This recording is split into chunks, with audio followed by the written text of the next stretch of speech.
How are you? You okay? I'm good. I'm good. I'm just like done fighting jet lag after like 7 days. I had that Asia time in me because I was in Bangladesh and Thailand, and now I just came to Europe. So I was just been fighting jet lag for the last 7 days. But today's good. Friday's Oh, good. good. So where are you now exactly? I'm in Amsterdam, You're in Amsterdam. Okay. in city. Is it really warm there at the moment? So warm. Like I don't know. Like I'm in this really nice place I'm staying, but for some freaking reason there's no air conditioner. But Well, it's I know the thing is like these kind of crunches, same as the UK, we don't have aircon anywhere. And now with global warming, it's just getting warmer and warmer. dying And literally. we're I just don't not want used to it. No, yeah, I don't want to sound like a brat, but like it's hot. Like I love the fact that we're also eco-friendly and we love, but like some European countries are putting some air conditioner up in here, you know? Literally, totally, I totally feel you. So, we first of all, thank you so much for being with us here on Grey Area. Oh no, you're so welcome. I'm so happy to be here. I always like chatting a little bit more than just I giving know. interviews where I have to write, you know? Yeah, I know it's just so much more like personal and it's just nice to connect with somebody, isn't it? Especially you. I like talking to girls. I don't know, women. It's fun, you Me know? too. Me too. I totally agree with you. So we're going to kind of start. I mean, there's lots of things to cover, but I'd like to kind of start from the very beginning. And first of all, I'd just kind of like to know where your love for music came from. Oh, I mean, since young age, like let's just say there's okay, so since a young age, I've always been into raving. I always liked partying. I always loved getting, whenever her here, like a frat party or a college party, I was always there. Yeah. But that started way long. So, I mean, at the age of 13, that's when I think I started going to like illegal raves in Canada. And I don't know why it was so normal to get a fake ID and just like, get in an illegal rave and enjoy. And I mean, when you hear good music, you just get somehow attached to it, and Yeah, so lucky growing up that when I was listening to like, I mean, back in the days, it was trance music, so it was just like such good music, and it was easy not to get hooked onto it. But my love for music started at a very, very young age, at the age of 13. And luckily, when I was 13, I kind of look 18, so it was easy for me to always get into those places where you weren't allowed to. But and yeah, very young then. So you started very young. yeah. I mean, partying should be like a professional, I think. I was doing it really, really well. I thought it was very educational at the moment because, like dancing and like partying and meeting new people is such an experience. It really enlightens you as a human being as well, just opens up your way of just speaking. And like, it's kind of like, it's such a stress-free thing. I can't explain. Like, I was living in the UK for a bit. I was staying in Shoreditch. I mean, I would say I've learned so much about music from the UK. The Totally. in UK is just so vibrant. There you have garage, you have acid, like drum and bass. It's just UK was just like the best place I've ever like actually educated towards music. UK is the country for sure for me. That's where I learned Totally. Totally. everything. How long were you living here for? I was there for 2 years actually. I was staying in Shoreditch. I used to live in Shoreditch too. Shoreditch, like 10 years ago, like that place was pretty wild. Now Yeah, it's so much, but back in the day, it was like parties, illegal raves, like all these artists. It was so cool too. It was artistic as well. You had all these young people just exploring a new artistic dimension, and there were so many record shops, and I think Shoreditch is such a cool place. I always remember that place. it is. It is very cool. You are right. It's not really the same anymore. It's not. It's hard to find them places here now, but yeah, it is really cool. There are so many places in Shoreditch, like so many nightclubs that just shut down, like it's gone. But all of the Nothing. UK, really. It's sad though. I feel really bad for the generation now that's going clubbing. I feel like they haven't experienced what the 90s kids have, like Totally, in terms of totally. crowd, in terms of how you mix with people in the club, in terms of like, are you really on your phone or are you listening to the music? Now it's like such a like a bland wall-to-wall relationship. Back in the days, it was like just music and you and me, It was amazing. I can't even explain it. Totally. I have that same kind of relationship with Ibiza because I lived there for a really long time and I feel like I Crazy. lived like the good days and now it's just so different. Ibiza, when I went like 7, 8 years ago, was amazing. Like now it's Mm. crazy. Like it's not even the good fun crazy, it's like the Yeah. like it's too loud, you know, like fighting, puking, like it's We just just don't not. want, it's not what it is. It's not what this is about. It's not. I'm so happy to live through the 90s. Like I was there, like I was a 91 child, I'm happy. I'm at that age where I could just retire and be like, done that, been there, done that, happy. Totally. I couldn't agree with you more. So your upbringing, oh, your upbringing today is just one of those days. Spans Montreal, Bangladesh, and Toronto, right? Right. Yes. So, how have all of these cultural shifts influenced your identity and your sound as an artist? I mean, first of all, identity-wise, I think I was very grateful being able to be raised in these three different parts because, Bangladesh, when you live there, you have a different kind of a upbringing, meaning as you can't behave a certain way. You have to be very respectful to the culture and the society, your parents. You have to make a collective decision based on how other people will feel. Whereas when I was living up in Toronto, is more of an individualistic approach where it was all about it's okay for making me happy, and more of an independent approach. So like these living in these places really taught me how to strike the perfect balance and how to behave myself in so many places. Now you take me in a place like Dubai, I know how to behave. You take me to Africa, I know. Like I'm just really good with people. And the other thing is like it really, when you're good with people, you'll learn how to like express your ways in a different way as well. Music wise, I mean, Canada was so great because there was like aspects of Afro music in Canada. Then there was like Caribbean music, Trinidad and Tobago. We had these carnivals. And then obviously you have that new stream of trance music, techno back in the days. I was so grateful because the period I was growing up in Canada was like a big music movement. Whereas growing up in Bangladesh, it's also very beautiful because Bangladesh is like a late bloomer, so you got Mm. to see people bloom, of course, but in their time. So when I was going to Bangladesh and we have these amazing, amazing community of DJs that are just coming through right now and like, but they're blooming at their own pace, not as fast as the other places, but they're blooming. And there's something still so beautiful about that. And what I've learned about living anywhere is just like you take your own pace and you learn on your own way because everybody's musical practice is so different, right?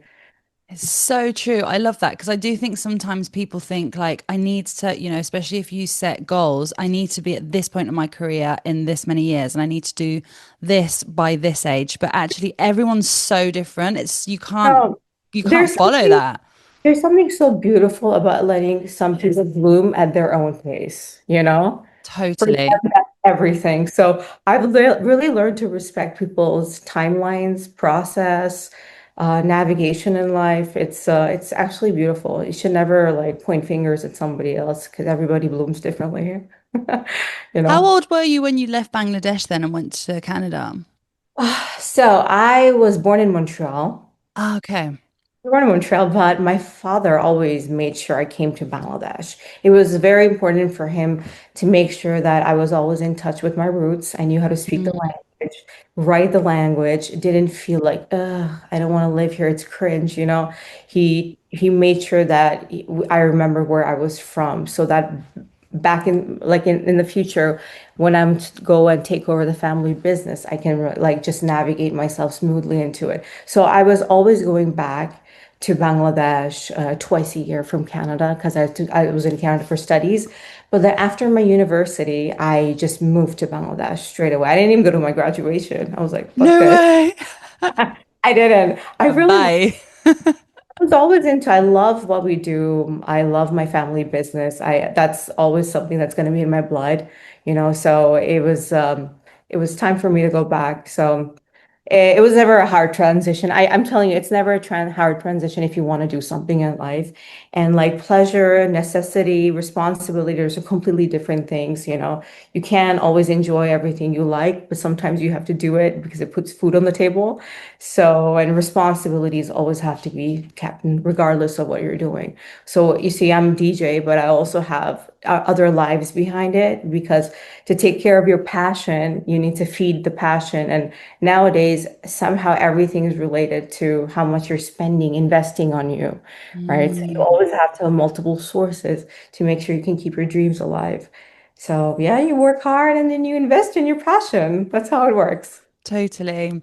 You kind of spoke a tiny little bit then about, your family business. And am I right in saying that you shadowed your father from quite a young age in the business Yes, as well? God, Just, yes. yes. I can't even tell you at what age. I mean, by the time I was walking, I was going to work with him. He was just Wow. taking.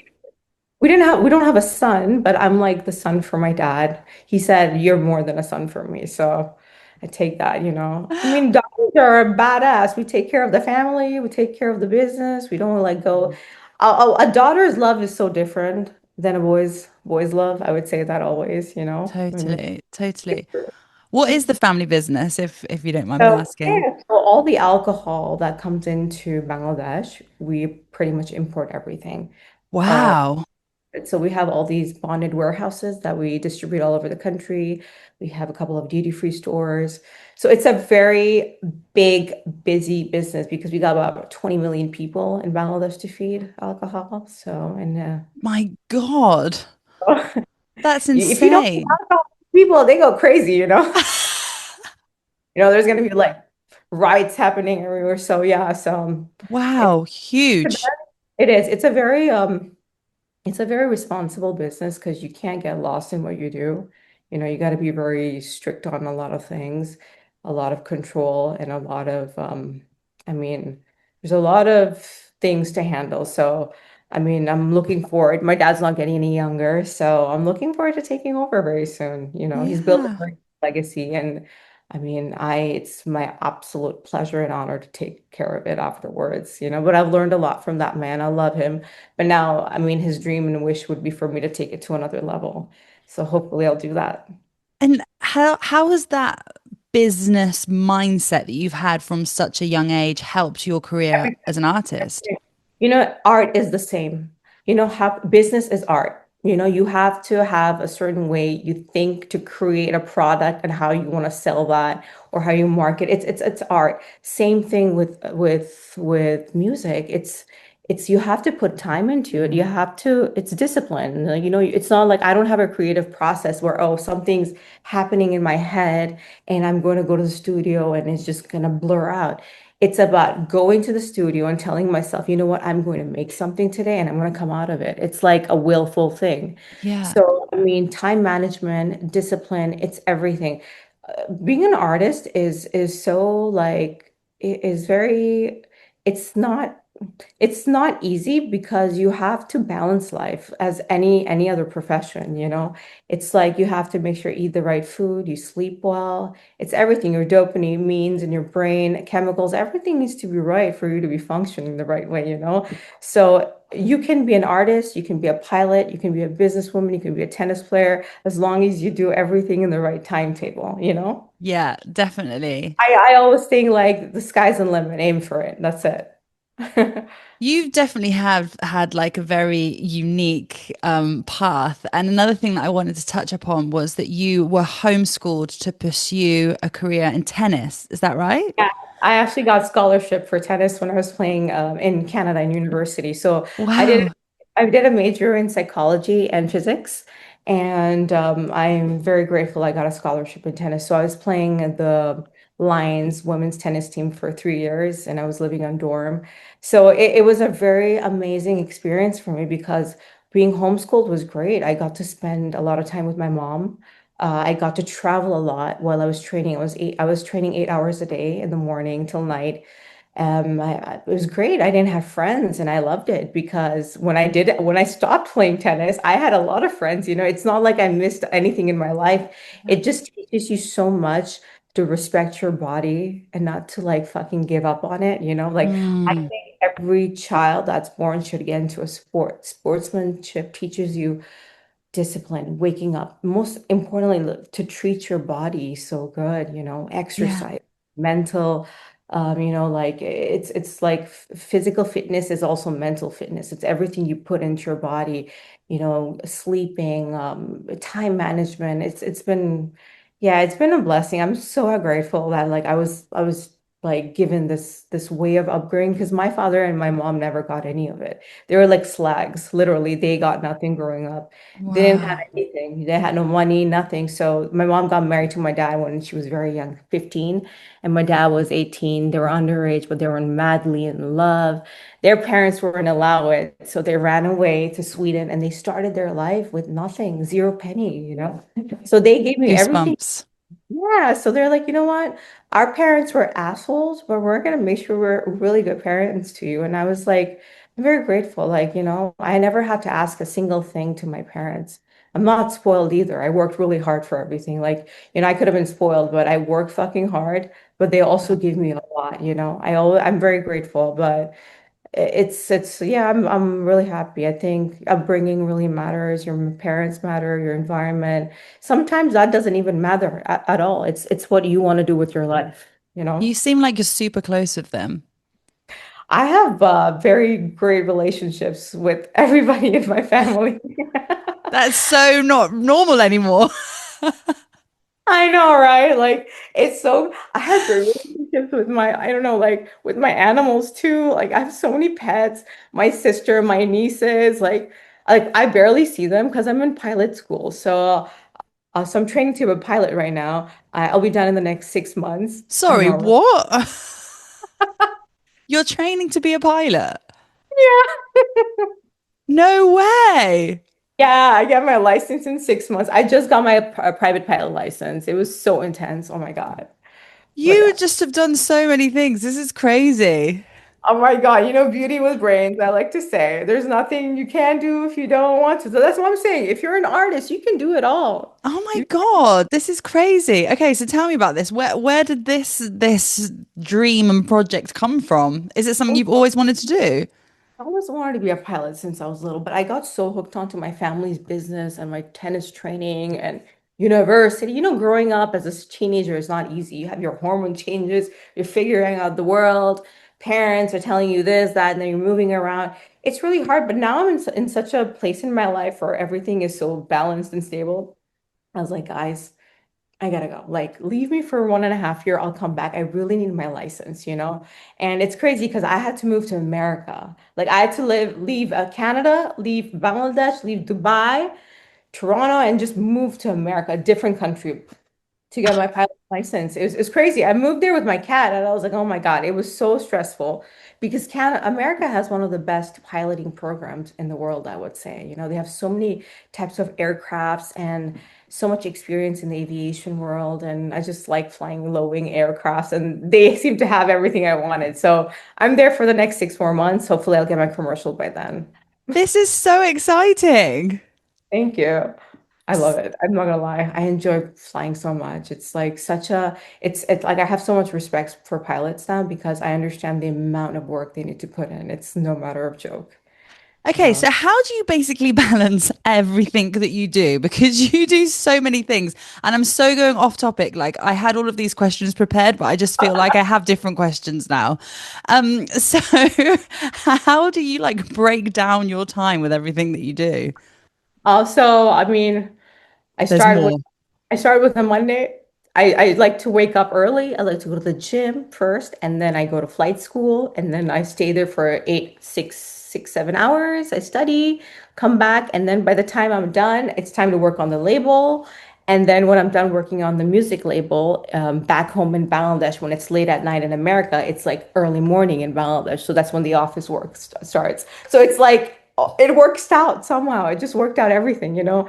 I mean, I can tell you something like if you want to make it happen, you can make it happen. There's Yeah. a you can do it if you want to. Like I'm so in love with flying. I was like, fuck this, I have to do it. It's so crazy because after my commercial license, I want to start training helicopters too So I don't know what I'm about to do, but I definitely want to get those licenses because when I go back to Bangladesh, it's so much traffic. There's so much traffic. There's no way you can fly, like take the car anywhere anymore. There's so many cars. So I have factories outside of the city. So I plan to buy my own helicopter so I can just save time, go there in 20 minutes and come back. So that's the end goal. That's why I want to get a helicopter license. This is so cool. I would love to go on a little trip with you. You should come on a trip. You look like a fun person. I feel like we're gonna have so much fun Oh together. yeah, You have a 100%. very bubbly attitude and a very Oh, thank I, you. I like that about you a lot. Thank Yeah, you. you're welcome. So I'd like to go a little bit back again to when music became a very important part of your career in life. At what point did you actually think, I want to make a career out of this and make something? And it wasn't just fun. I mean, honestly, I think like I said, I was always into raving. I always partied. I always danced. I always liked to be that girl on dance floor, just like having so much fun and just letting my hair down and not giving two fucks about anyone around me, right? But like I remember going to Berlin 13 years ago, 13 years ago, and something just happened to me. There was this amazing, amazing DJ that was playing the most amazing music. I have never felt this mesmerized in my life. And it was like Kit Kat. It was Kit Kat Club. It was Kit 13 Kat Club. was amazing. Now you go to Kit Kat, it's like, ugh, it makes you cringe. It's so different. It's really cringy, I'm not gonna lie. 13 years ago, there was something so beautiful about that club. That was a turning point. I went to that club, like literally feeling coming out as a different person. I said, shit, I want to do what he did to me, like feel this way that I felt on the dance floor. So that's when I kind of started feeling like I wanted to get into it. I just that thought came to my mind that I want to get into it, and I started like thinking about buying a mixer and then what do I do and how do I start mixing? So obviously, from a young age, I come from a traditional family as well. So they're not very supporting about the whole DJ Mm.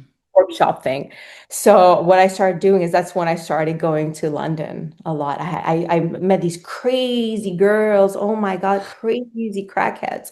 I love them. I love them so much. They're my best friends. So they were always an excuse for me to go to London, and I was telling my parents, say, hey, it's her birthday. She lost it, she needs me. I was going there, but I was actually going to London Sound Academy for a couple of years. I was actually going to school there. And that's such a great academy because I don't know how it is right now, but when I was there, they were teaching me everything hand by hand, production, mixing, and that's where I was going like for 2 years. And that's when I was staying in Shoreditch. And it took a long time because I was doing all of this behind my parents' backs. So I would go and come back making up like complete nonsense stories just so I can learn music. Took a long time to get reach here, I'm not gonna lie. It was hectic. It's not I can imagine that must have been really tough. listen, I love having brown parents. They're amazing. They have given me so much, but it's hard. It's Yeah. been Are they cool with it now? my mom knows, my dad still has no idea. Wow. Yeah, Wow. I just say no, because he's not really big on social media. My dad's a It's really gonna. traditional man. He's a very like street thug kind of a person. So he's not on social media. He's like all busy with his work. I'll say, but no, I have really kept that part. Like I made a promise to my dad that I would never play in Bangladesh. That was like a very important boundary he set for me. Said if you ever play it's going to be the end of everything. So I like to keep my word. So that's why I don't play as much as I wish I could have in Bangladesh because I love Bangladesh so much. I mean, it's my home, but Yeah. I don't want to have problems Yeah, home. of course. Yeah, totally. So where was your first ever gig? Can't really fucking remember actually. I can't remember. I actually can. Well, maybe it was in London. It was definitely in London or Toronto, somewhere, because it was such a long time ago. But I've played a lot in London and so many illegal boat raves. Oh my God, people are crazy in I London. was I was going to ask you this. I'd read somewhere that you'd played a lot of Crazy illegal raves in London. boat, shady, yeah. rave, but like I have the best time ever, like I was going in my chinchilla coat, like so hot, feeling like down inside these boats, but like coming out, having those helium balloons. Like I had a great time growing up in London. Oh my God. I mean, take me back, like literally. So good. So I'm, good. And then you obviously also I decided feel you like want to. I got you so off guard. You're like, I don't know what to say right now. I had like this whole list of questions and I'm literally haven't asked you any of them because I just have so many other questions now. But this is the beauty of an interview. I love it when this happens. It's fun. It's nice. Yeah. So then tell me, so you start playing here in London, you're going to school here in London. Are you still working in the family business at the same Yeah. time? Yeah. Yes, yes. And it's so hard to like, Jeez. because you're playing all night and you look like a crackhead the next day. You're trying to like look normal. And your dad's like, did you see this report? Did you see that? What did you say? Hey, you need me to come on the, and I'm just so hard. It was really hard to have these two faces and just to figure everything out. But somehow I was able to manage it because both of them were very important to me. My Yeah, work was important, also like this transition into finding music and trying to like, start a new like it was like learning something new, it takes time. It's not easy, but you also don't want to give it up so easily. And totally. so many incidents in my life that was just easy for me to just like, no, I couldn't. I've had so many fights with my parents, like my dad, especially give it up. And I've said so many times I will, but I just keep coming back to it. It's like a passion project, you know? Yeah. I mean, if you take that part away, like music and my label and everybody I get to connect with, I feel like a big part of me would just die, you know? This part keeps everything else alive. Yeah, and you have to have that. It's so important to have that thing that Of keeps you course, alive because of that's what keeps course. everything else alive. Honestly, I cannot see myself as a dry woman. It just makes no sense. Yeah. You I'm touched a very little bit up on the label before. Tell me, is it having a label something you'd always I wanted? And always wanted to have my own label. I always wanted to have my own legacy, my own sound, something that I have total control over. I always like making my own like way, you know. I don't like following others because I feel like you should always be very like authentic. That's what's your art. That's what your art is all Mm, about, and I've always wanted to like have a label because I always wanted to have a record label where I felt like I could have great music, great artists on it, and just be really happy about it. I'm a brown girl from Bangladesh. Having a label, having great names on it is a great achievement for me. You yeah, know, moving, it's if I was living in America or like UK, it would have been okay, it makes sense. But like moving from Bangladesh, like taking their educate, it's not like I knew music in one day. It took me years to learn the artist, the industry, the genres, everything behind it. Took me a long time. And then I understood who are the really big artists and the big names, and also who are the upcoming artists. It's like a striking the perfect balance. For me, like I said, I like hosting events. I am such a host of I can hosts. see that. I love hosting. So my favorite city to host events is in Colombia, Bogota. I love Bogota so Ah, it's like it's like the dream I've always wanted to like, have a party, like a brand where I throw all the parties in that one city. It has to be Colombia, Bogota. I fell in love. That was where I had my first event for my label, Mind Medicine. And it was just love at first sight. Just you go to a city and you know that that city's made for you. And that's yes. I've been loyal to Colombia ever since. Most of my events are always there. And the community, the people, we've just grown so much with Mind Medicine. And I'm really grateful to it. It's because for me, it's not about who I'm booking. It's about making sure the fucking music's good. That's it. And I don't like booking people that is booking everybody else. It needs to be cool. You need to write it on paper and the names need to look good. It needs to be one of some of these names that don't get booked a lot, but they're like really influential. Like, I mean, I just like keeping it really spicy. Yeah. Yeah. You actually have been quite vocal about the underrepresentation of South Asian artists on international stages. What do you think needs to happen to bridge that gap more meaningfully?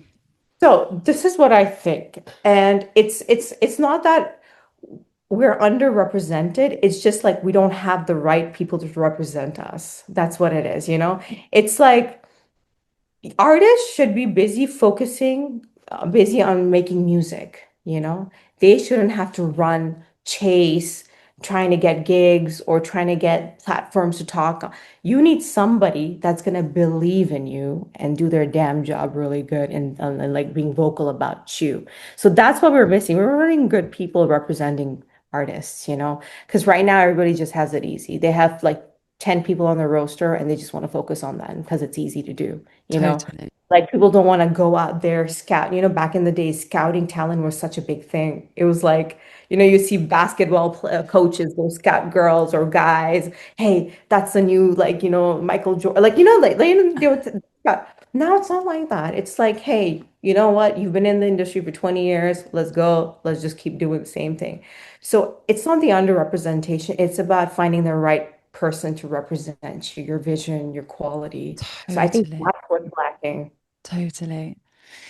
You seem like you have taken a lot of risks in your life and done so many different things, whether that be, against the tradition and your family. You have, moved to loads of different places. You're now on your pilot course, like so many different things. What's been the hardest decision that you've ever had to make, and what did you learn from it? Hard decision was it was just I think it's like but now it's not hard anymore, you know? Before it seemed very hard. It was letting go people that didn't serve you in your life anymore. You know, friendship, relationships, people. Sometimes we think that those people are meant to be in your lives, whereas it's not. There's a timeline for people to come and teach you things. You know, I'm such a sensitive person and I'm also very so attached to people. I like it when am friends with somebody, I put my time into it because I really believe in strong relationships. But when somebody wastes my time, it makes me really angry. Couldn't You agree know, with you more. oh, it does. It's just like if I'm giving 100%, and even to my friends, you know, like, why are you giving me 50%? I see you like eye to eye, like, you know, why aren't you growing? I like people that want to grow, that are hungry for things, you know? So when see people are not chasing anything, have no vision, just wasting away their life because there's so many things. People are miserable in so many continents. They don't have anything, you know? So when you have an opportunity, you should take it. So I mean, those are some of the things that I mean, letting go is hard, but now is great for me. Like seeing those ungrateful things in people that I really love and respected. It's hard to try like accept that they're like that. So it's just like now it's easy for me to let go of things that doesn't serve me. Before it was very hard, you know. Like, you know, as you when you're younger, you always think that things last forever, you know. Totally. But you need Totally. to make it last forever. Things don't stay there if you don't water the plant, you know? So, I mean, now it's really easy for me to just like, meh, whatever. But before it was really hard. And I It's great. think that's, Great. yeah. And I think that's really great advice for anyone that's starting out and kind of just doesn't, where to go with their journey. But I think one thing You know, that you just said is just take the opportunity. exactly. And I always say, don't be scared. Like, fuck it. If you don't get it, it's all good. At least you try it, you know? Don't Totally. try to sugarcoat or don't try to do anything to make other people happy because everyone's selfish, you know? Just do your thing, believe in yourself, put in the fucking work. You will see result. I swear to God. You know, just don't chase stupid things. Have a plan. Look at it, think about it 369 times a day, like just scream it in the middle of the night if you have to. You will get it. I am not joking. You know, everybody has a little bit of witch in them. So so just do it. Like think about it, you'll get it. Like don't try to follow others, honestly. No one has ever become successful like following other people's ladders. You got to find like a corner, just poke at it. It'll happen, you know. And I think the biggest success is having the realest truest of friends around you. That's when you're really wealthy in life, when you have real friends. and like good people around you. That's real wealth. I always say that. I couldn't have think of a better way to end this interview and to end the week with such wisdom. It's been so lovely to chat to you. Thank you so much. You're so sweet. You have the Oh, biggest smile on your face. honestly, I've smiled the whole time through this interview. It's been so lovely to meet you. Thank you so much for all of your words and for sharing so much of your story. And I hope I get to meet you in person. I really do. I'm gonna come to London soon, so I'll definitely keep in touch with you, Katie. Please Okay, do. you're a fun gal. You do. I am. We'll have fun. We'll have fun. All right. Thank you Mwah. so much. Big You too. kiss. Bye. Bye. Bye.